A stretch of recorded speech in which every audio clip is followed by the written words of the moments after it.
aTyr Pharma is a clinical stage company. We're focused on a compound called efzofitimod.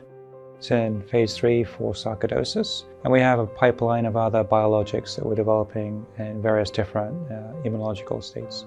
Our company is very interested in developing therapeutic approaches that could layer on to augment and make existing cancer therapies more effective. In particular, we're interested in prostate cancer, but we're also looking at developing collaborations on glioblastoma, multiform, melanoma, where we're truly leveraging this new biology to create breakthrough new products.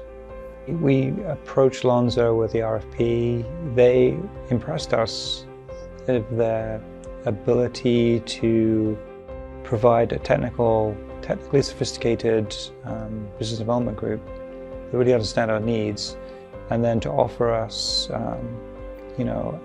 modules that really augmented and de-risked molecule development, in silico analysis,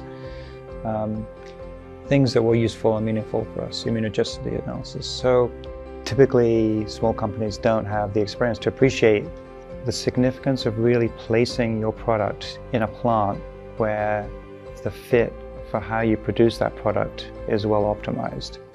And the downstream effects of not having good plant fit for the process that you want to run at scale is critical.